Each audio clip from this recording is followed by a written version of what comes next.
Welcome to Work in Progress, Conversations with Creators. I'm your host, Logan Roy Speitman. On today's program, I have with me Greta Snider, an experimental nonfiction filmmaker based in San Francisco. She's being honored with a retrospective at No Name Cinema in Santa Fe. We talked about experimental film, and if you're new to experimental film, she does a good job of demystifying it for us, so I hope that you enjoy. If you enjoy our podcast, please like and subscribe and consider becoming a digital subscriber to the Albuquerque Journal to help us bring you more content like this. You can find this episode and all of our podcasts on the Albuquerque Journal website, abqjournal.com, as well as YouTube, iTunes, and Spotify. See the show notes for a discount code on a digital subscription. Thank you for supporting the Albuquerque Journal, New Mexico's leading news. Hello, Greta. Thank you for being here today. Hi, nice to talk to you. Yeah, it's great. So I want to start out just by asking you, how did you get interested in filmmaking? Oh, that's a good question. Well, I went to college at Antioch in Ohio, Antioch College, and there was a very robust and fun and irreverent art department there. And my initial interest was in sculpture because I like handling things. Yeah. Objects and making things out of nothing, building things, working with my hands. And then when I took a film class there, we were working with Super 8 film and, with the little cartridges, and the camera has the door that opens and the whole kind of business. And I really enjoyed it, and I loved the tactility of it. And so that's how I got into it. And I found that I could make things and stuff and arrange people and objects and scenarios in film that appealed to my interest in sculptural things, but you could do photography too. So it seemed like it encompassed all the art forms that I liked using at one time. So I will probably say that was the origin story. Yeah, no, I think that makes sense. And some of your films are very tactile. You'll do like what do they call it, like contact prints, where you sort of actually lay objects on the film to expose it, and right. So there's like a sense of kind of physicality of the film as a material itself, right? In some of your work. Absolutely. I would say in most of my work, and a lot of my films are made out of old films. They're made out of other old films. And so in that case, it's a case of, handling the celluloid material and cutting it with a kind of a modified scissors and taping it together. And, it is all very physical. So, which is interesting because that's not to say I don't enjoy and view cinema that is digital, but in terms of a practice that I love doing, the physicality of filmmaking is something that is really important to me. It's something that I really like about it. Yeah, and there's some people that do totally abstract films, and then there's some people that do totally narrative kind of films, and yours are sort of, most of them are a hybrid, I'd say. There, you have like a documentary element often, or some kind of narrative, but also with abstraction. And how did you arrive at that kind of way of working? Oh, that's an interesting question.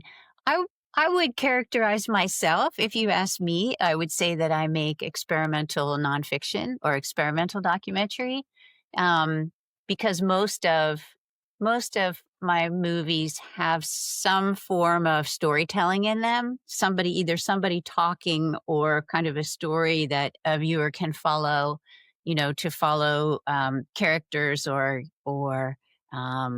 implied characters in the images, follow them through some kind of uh, experience or another. So, so I suppose that's how I would more describe it. I think there are some abstractions in the films. In other words, films where I'm using an interesting or an alternative darkroom process or a photographic process that can change the image or alter the image in some way. I think those introduce an element of abstraction into a story or, the theme, whatever the theme of the film might be. And that's part of the materiality that I like to play with the film. Because ultimately, we're listening to a story, we're seeing something that is, pictorial, but it's also a physical object, or at least it originated as a physical object, being celluloid, film. And so that I like to play with that, the tension between story space and the physicality of the film that creates a story space. Yeah, I think that's really interesting. I want to get into more of that in a minute, but since you did talk about kind of the narrative elements and the characters, the people, in some of your films, you you find I don't know how to say, sort of eccentric people, maybe, and I think that would be like there's the one, I'm trying to, find it in my notes, but the one that has, like, the guy from Los Alamos, what's the name of that film? That film is No Zone, and No Zone, The guy from Los Alamos is Ed Grothis, and and he is a famous person from Los Alamos who is, now deceased, but, he was certainly a legend in his lifetime. yeah, well, talk a little bit about him, because I'm actually, I just moved here a year ago, so I don't know Oh, so you don't know the legend of I Ed don't know the Grothis? legend. Yeah, I'm sure many of the listeners may know about him, but, Yes, Los Alamos Ed. So, Los Alamos Ed was a lovely person who had a surplus sales yard, and who was also a creative person himself and an artist, but artist and philosopher. But anyone could go up to his place in Los Alamos and buy, old stuff. And he describes it to me when I interviewed him for the movie. He described it as nuclear waste, but nuclear waste of a different sort, right? right. So it's all the desks and the giant stainless steel tubes and the old computers and the blackboards and the tripods and the buckets and all the stuff that was used and then cast off, and then he gathered those things and provided them for people to make things out of and basically reuse. And you used the word eccentric, and I'm going to push back on that a little bit, Okay, just to sure. say that one person's eccentric is another person's interesting. And so most of the people in my films are, I hope you would consider them interesting. Yeah, I didn't mean it as necessarily a bad thing, but just, it's not, you're not interviewing just like bankers or something. It's kind of, people who have found some interest, they have an intense interest, or their life is a little bit, I mean, another one would be in the magic of radio, Mm. where, there's the woman who has like her sort of, radio antenna that she takes with her. It's portable. That's On a, the bicycle. right. Yes, radio on the bicycle. Uh-huh. How did you meet her?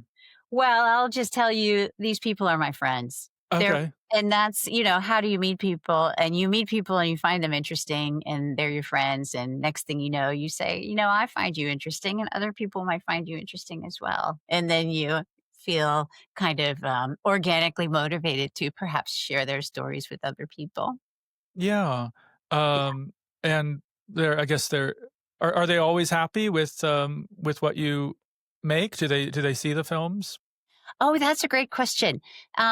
Yes, and um, I will say I only recently started to well, all right, I'm not going to go down that path. Strike that. Yes, I will say that I will say that it's important to me that relationships get maintained. And I know that this is why I would characterize my work maybe as experimental documentary. Um, I think in conventional documentary, there's a prioritizing of the story, the information, the product, and sometimes the experiences of human beings can be cast by the wayside. And so, probably it's hard to say which comes first, chicken or the egg, but I I probably prioritize my relationships with people who collaborate with me to make the movies more than the final product. So that if someone said to me, "Greta, this is terrible. You make me look really dopey. Can you take me out of this movie?" Well, probably I would first try to make my case that they didn't look dopey because I don't think I make people look dopey. Right. But if uh, someone objected, then yes, absolutely, you would have to alter it because ultimately people are more important than pictures of people, right? Maybe, yeah, I don't I know I it's hard to believe that that's a little bit of a radical stance. Well, I mean, it's good to have a heart and be, human and all of that. So, Yeah. Well, yeah. yeah. Plus, also think about, how do we think about knowledge and accessibility? There are some things that not everybody needs to know. Mm, And there are some things that people might need to know for a short time, and then that doesn't need to be public anymore. We live in a time period where everybody feels like they have the right to know every last thing about everybody. And especially, if a person has ever been in a movie, right? Who among us has not watched a documentary and then Googled what happened to that person later, right? We feel like sure, we yeah. feel like we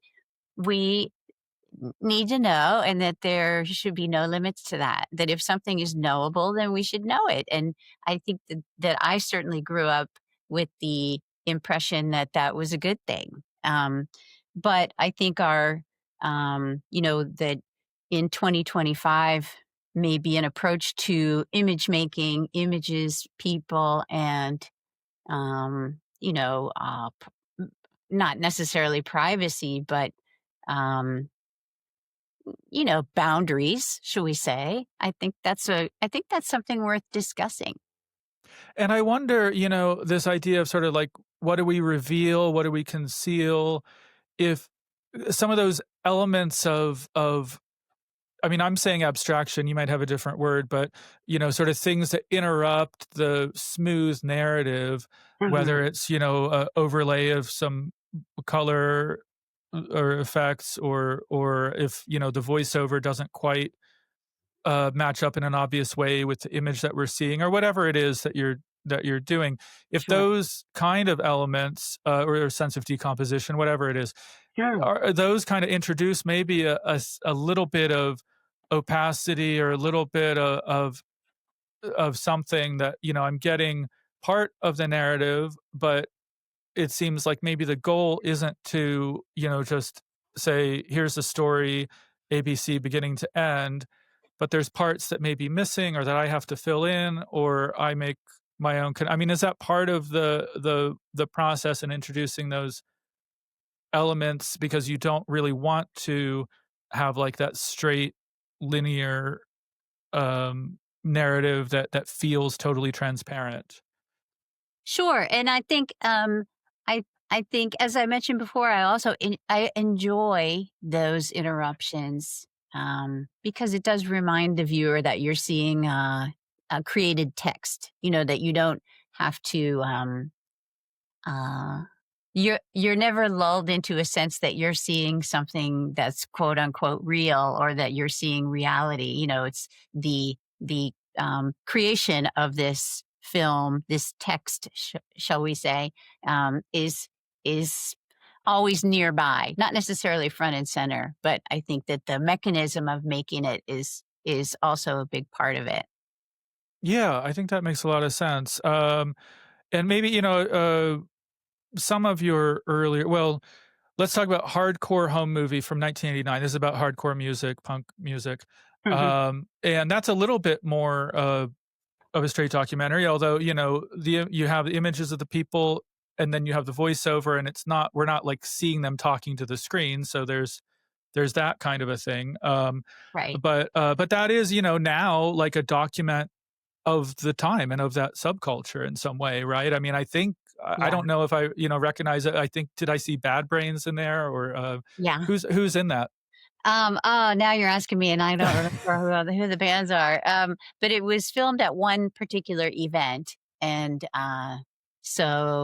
there were, 4 bands that played, and mostly I was interested in the audience, which, also my friends. Yeah, And so that was what I was doing at the time, and I was interested. And you mentioned history, and something. Something that's intriguing about movie making and about, making artwork in general is that we make it in the time that we make it, but then, as the years go by, it becomes, stamped to that time period and becomes historical, whether we like it or not. And so my motivation for making that film, this was before the internet, right? And so I right. thought, oh, this is such an interesting scene, as we called it, that I'm participating in here in San Francisco. No one will ever believe this happened if I don't take pictures of it. And of course, obviously, time went by, and everybody knew about punk rock, and everybody knows about punk rock now. But at the time, it just seemed like one local, time and place. And so the just like anything, even things my students would make now, they make something that reflects what they're doing right now. And um, you you can't predict, and you never know what the impact or value of that might be.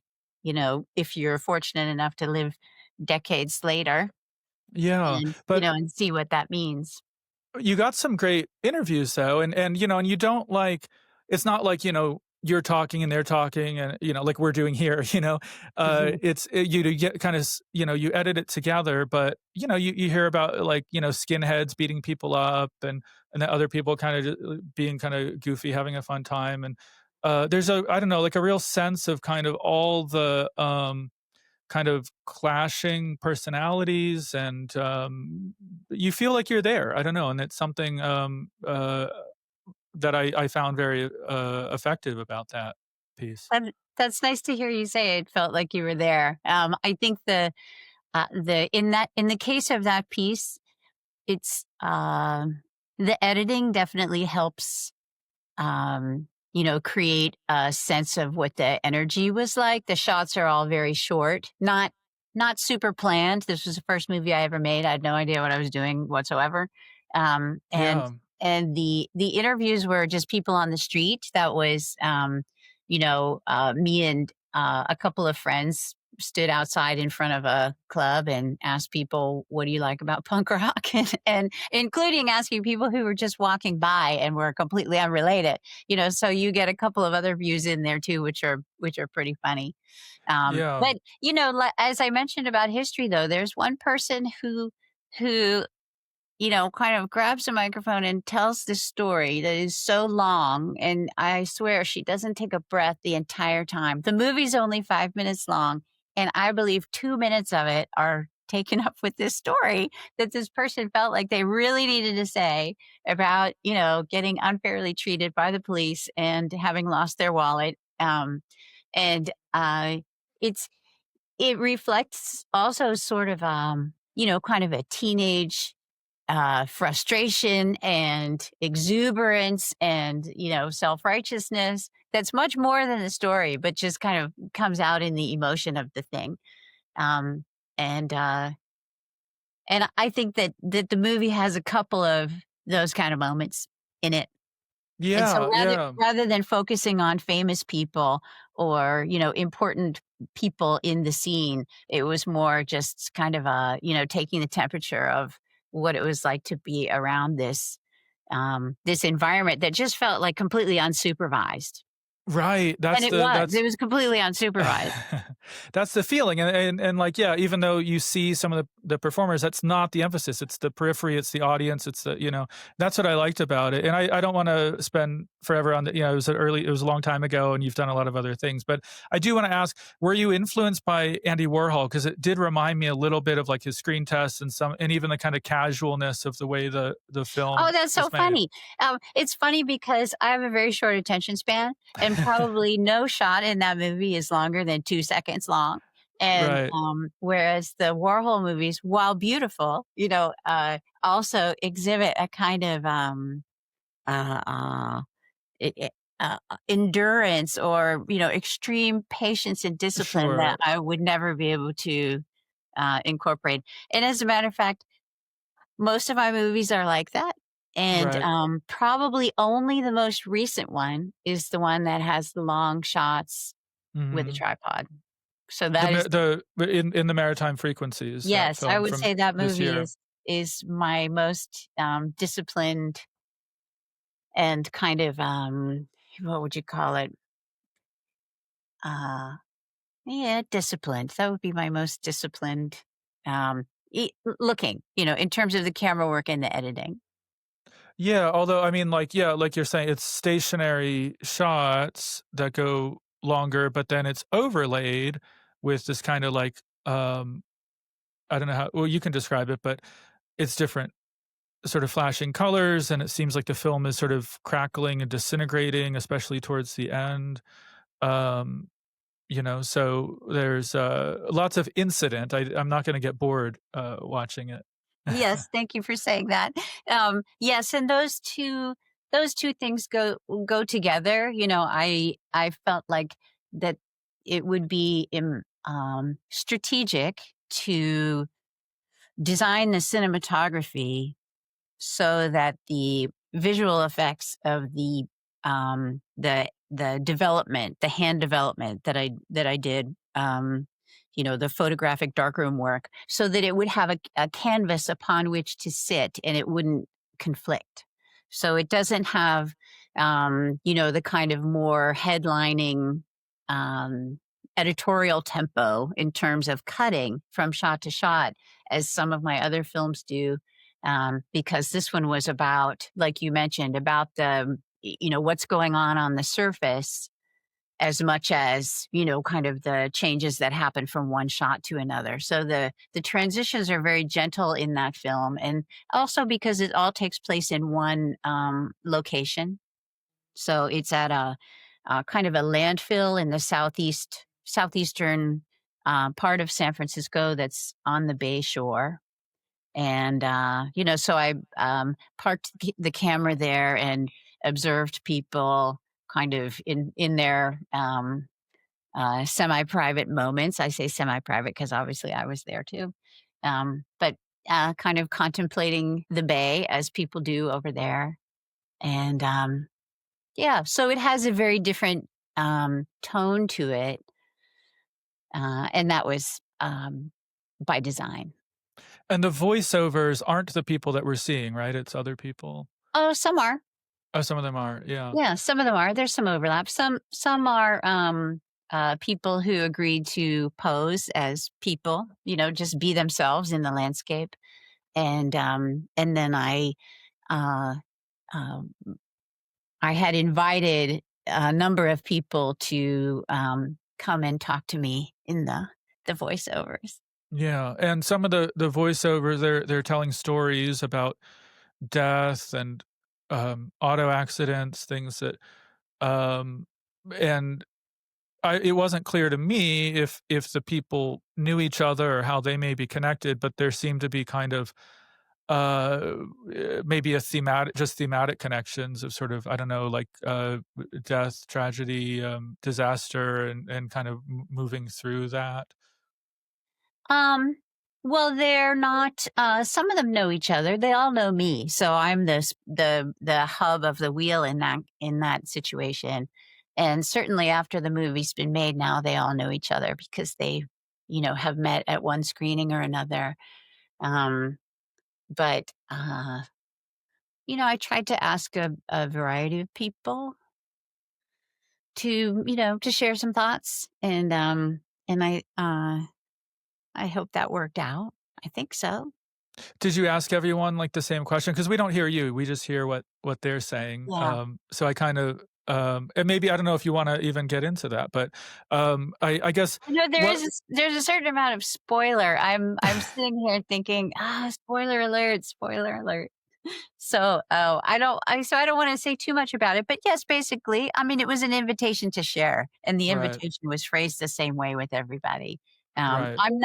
I'm not a conceptual purist in that way, that if I phrased it differently, that wouldn't necessarily be bad, but I just happened to have the same starting point because it was a good starting point. Yeah, but I guess kind of what I was maybe getting more at is, like, I think I mean, some of your films, like A Small Place is about Mhm, prison, mhm. that's very specific. Other ones, I feel like there's different people that have kind of slightly different narratives, and you sort of stitch them together, Yes, and it's not like a traditional documentary where, like, we know, okay, this is the subject of the documentary, it's about an oil spill or whatever. It's like I can make my own connections, but um, there's a little bit more, sort of fluidity maybe in terms of, even like what you'd say it's about the film, right? I Or is that not correct? Is that just me that's not understanding things?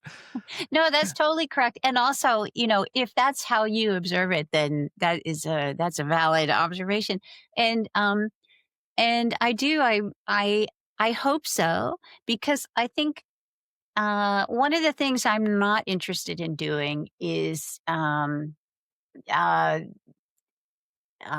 setting out a scenario, introducing a conflict, and then resolving that conflict at the end of the movie, and then everybody goes home. Right. Um, you know, I I I think I think with artwork that I enjoy and that I think about later and that I remember, it's usually where I feel like I'm invited into a space or an idea, and I can hear or see what the filmmaker or the artist puts together along those lines, but I'm also free to bring my own experience to it as well. And so I think I try to do that in my work too. Like I will you can chill and you'll hear an entertaining story or see something that's visually interesting for sure.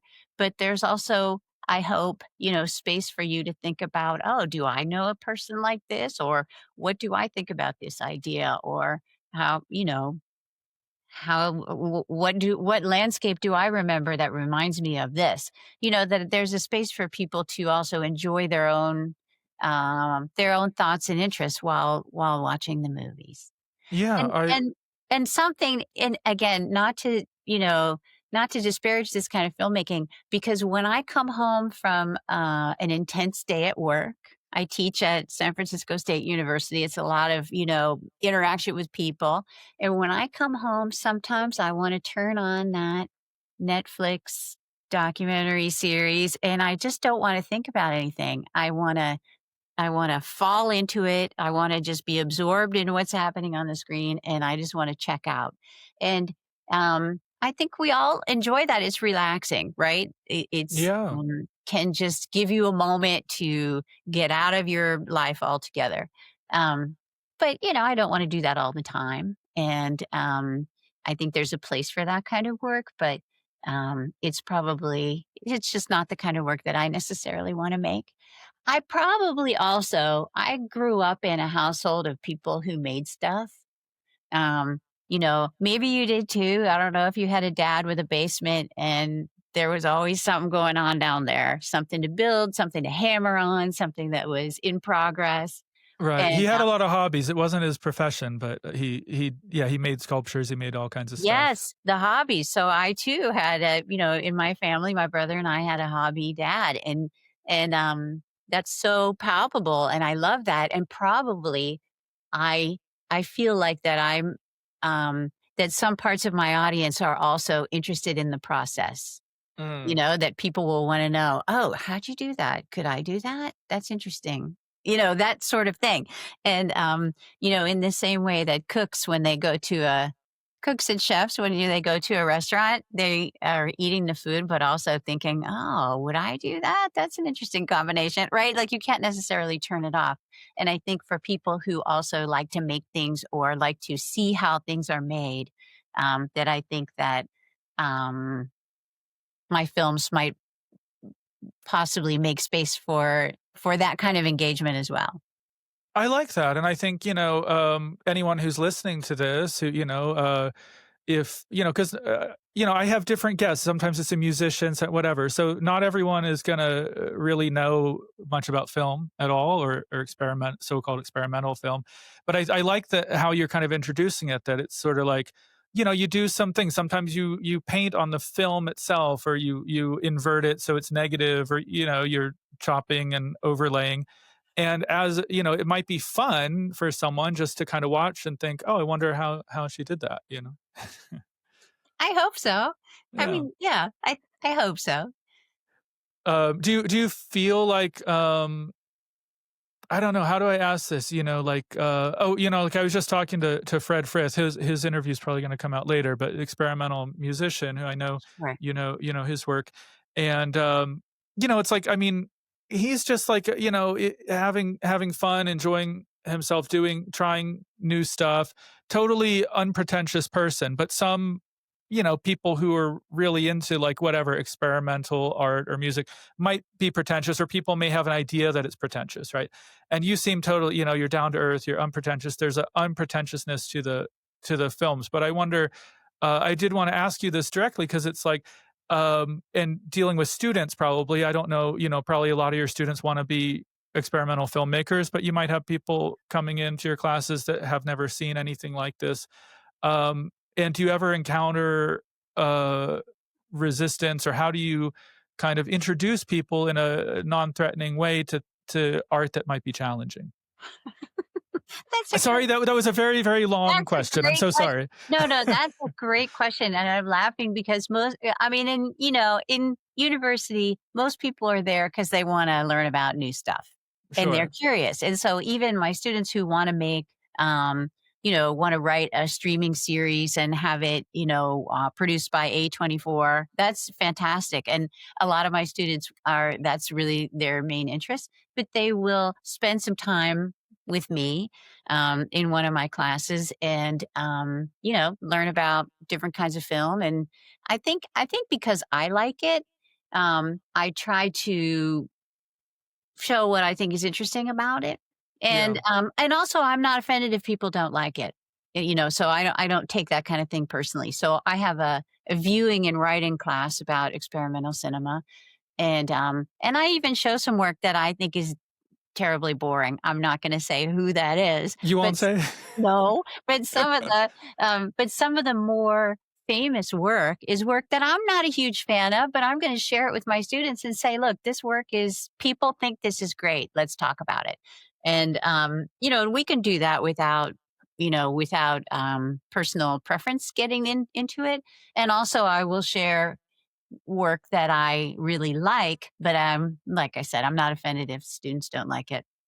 As one Yeah. anecdote, I'll say one student who, came to class 10 minutes early every week, sat in the front, m- stared at me, made eye contact the whole time, did every single assignment. And On the last week of class, I showed a film that they really liked. And they raised their hand and said, "This is the only film I've liked this whole semester. This is the only film I've understood this whole semester." And I thought, wow, well, we got right in there in the nick of time. And And that what film was it? it was Marlon Riggs' Tongues Untied, which Do you is an think amazing, amazing experimental documentary, performative documentary made in, I want to say, 1987, Yeah. 89. Um, and it's an astonishing, wonderful film. And usually in the experimental cinema class, I will start with something classic like Maya Deren or Barbara Yeah. Hammer, something that they probably have seen in a film history class, just to introduce that. We'll talk about it a little differently in this class. And then I close with Marlon Riggs because I feel like in a lot of ways, his film was also a new beginning for, a whole new history and a whole new cycle of experimental cinema that was much more personal, I suppose, and more engaged and more literal, and also just trying new things and having an urgency and a purpose. Was Yeah. was he a big influence on you? Well, like everybody, sure. I mean, his movies were amazing, and he was also a very generous person in the Bay Area. He would come to screenings. I didn't have classes with him, but his that movie came out when I was making my first couple of movies, and we uh, most of us in the film scene at that time were just so deeply impressed um, by that film, and that it was so meaningful. It was so Yeah. meaningful, but it was experimental.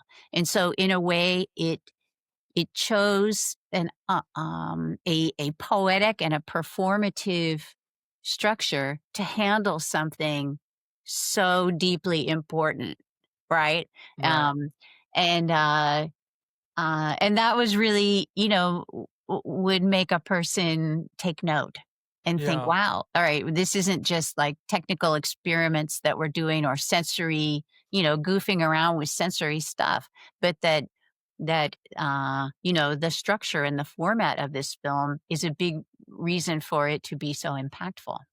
Yeah, actually, on that note, I do wanna talk a little bit about A Small Place, the film from 2019, Oh, because I thought it was so effective, really, because I start watching it, and it's like, I think you're hand painting on the film, and you're writing, but at first, I think it's just like, I don't know, like Stan Brakhage did those hand painted films, or like even like early like Man Ray, just throwing mhm. tacks down and exposing that. I think, oh, it's just going to be an abstract film. And then I see, oh, there's writing, but it's going by too fast. I can't read the words. But then I start reading words, and the words are like prison or cell or, high risk, protect me, isolation, and then there's the hash marks, like, if you're in a prison and you're counting the days, and it's like, oh, okay, like there's actually, subject matter here. And then the audio, I think, is from a prison at the end. It sounds like the big metal gates kind of closing. Um, but it's called A Small Place. Well, obviously a prison cell, I guess, is a small place. But it's like you don't hit me over the head right away. I don't, at least, I didn't know what it was about. I didn't read anything about it before I watched it. And so it was kind of like uh an experience where I kind of like sunk into it, and as I watched it, it became more legible, more meaningful for me, and I thought that was kind of incredible. And oh, there's also the thumbprints. Anyway, but yeah, I think that that's sort of an example maybe of where it's not just like form, experimenting with form for its own sake, but as part of really uh creating really a narrative, I think. Oh, that's really great to hear. That movie was very emotional, sort of cathartic to put together for me, and very tactile. So the whole thing was made like a scroll, on a roll of film, of old film that I had picked up at Surplus, and the writings emerge from and are inspired by a book that was edited by Gene Casella, James Ridgway, and Sarah Shord. I had to make sure I give them the credit there. And they collected a look at, let's see, how would I describe, um, personal accounts of people who have survived solitary confinement. Yeah. And the stories were so really gutting. I mean, just really gut-wrenching, um, and I needed to kind of just get it out of my system and collect it in some way, so that was a less of a, intellectually conceived film and more of just, almost just, um, you know, painting with your hands or something. It was, um, I just felt like I really needed to collect it in a space and sort of almost give it a mausoleum. Yeah. I recommend the book, Hell is a Very Small Place, Voices from Solitary Confinement. And it's something that most of us won't experience. And the people who do experience it don't necessarily have a way to share share that. I mean, it's definitely torture, and and it's very diabolically conceived, some some things I showed it at a couple of film festivals, and when I would appeared with it, and at the end of the screening, you go up to the front and people ask you questions and that, and um, I would like burst into tears. It was very uncool, but it was so Yeah. emotional and really hard to talk about. And I think that's why I made the film. It was easy for me to talk about it filmically, by putting this artwork together rather than to talk about it in conversation because it's so upsetting. Okay, here's an anecdote, the one anecdote that I'll share. That in most prisons that have solitary confinement, you're allowed to have books, but you're not allowed to have books on sign language Hmm. Why is that? because people will communicate with each other because Oh, that's how right. people are. And we are, our evolutionary design is to communicate with other people and to take in stimulus and express it back out. And, so the fact that that's known and thwarted, is very interesting. Right. Yeah. Yeah. That And is go ahead. well, I mean, it's just a grim detail. And, obviously there are sadly there's no limit to the injustices that people will do to each other. But the best Yeah. we can do is remember that and make space for it and do our best to advocate uh, for justice. Yeah. No, and I appreciate that, but I think there's some, about the film that it's because there's so much visual pleasure in it, but at the same time, I end up feeling a kind of claustrophobia or kind of like, I don't wanna say like madness, but there's a with the an anxiety, I'll say, with like the Right. fast moving, stuff and that I think it's kind of without you could I mean, someone can make a documentary about solitary confinement that has all the facts and figures and everything, and even the heart-wrenching stories. But I Mhm. think there's something about this that, number 1, it grabs my attention, and I enjoy it at first, and then it's like, "Oh, I get what it's about, and I feel the weight of it, Mhm. and, maybe it's more effective in some way." It's um Yeah, I think it's one of those situations where we all respond differently to different kinds of information at different times, and I think this is a challenge right now with climate change as Yeah. well, because everybody knows the facts and figures about climate change, but how to make it fresh or how to make it sink in or how to you know what I mean? It's almost like, "Oh, yeah, climate change," that we have all been hearing about it, at least for me, for 40 years. And so a challenge, for us as art makers is how to make it vivid, right? Or Yeah. how to shape it and hand that off to another person. Um, Do you ever feel like a tension between the part of you that is like the documentarian that wants to get people to care about something, and then the part of you that's, I don't know, more of an artist or, that wants to use, express things visually? is there a tension there? I think it can be frustrating, and especially because I'm not very organized and I'm not a good public speaker and I'm not, you know what I mean? I don't have that kind of skill that some people have to, um, uh, you know, do a more effective expository thing. Yeah. Um, and, I mean, obviously, I'm struggling to even say what that is, the expository thing. I'm not so good at that, and so I'm contributing what I feel like I can do, you know? Yeah. Well, you found a variety of languages, that work for you, and I wish we had time to talk about, some of your experiments with stereoscopic film and, lots of things that are very exciting, but, I just wanna in the last minute here, ask you. You're being, I guess, honored with they're doing a retrospective of your films at No Name Cinema, and how do you feel about that? Sure. Oh, I'm super excited. That No Name Cinema is a fantastic micro cinema. It's a wonderful venue and an important community resource. They do shows at least once a week. Probably more than that, but at least once a week, which is really epic. And it's the energy and the care that they put towards putting shows together and making them happen, and creating I use the word community, but creating not only a resource for the community, but creating a community within the community where people know that they can go there and see something interesting at least once a week, whether it's something they're familiar with or not. Yeah. And that's amazing. Not just a one-time thing that happens, but that it's something that's always there and that you can check in, and people are then more likely to learn something that they would not have known that they were interested in or intrigued by. And that's really amazing.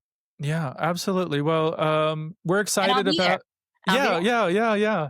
Well, Yeah. we're excited for you to be here, and thank you so much for spending the time with me. That's been really enjoyable. Thank you. I appreciate it. I hope I see you there. Sounds good. Thank you. Bye bye.